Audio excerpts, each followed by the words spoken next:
si Sean Mandigo.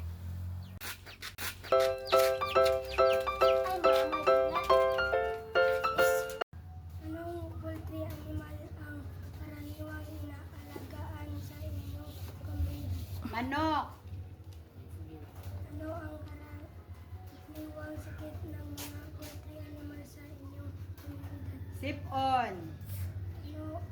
Ano ang mga ginagawa hakbang para maiwasan ang paglaganap ng sakit sa mga poultry animals? Painom mo ng tambal.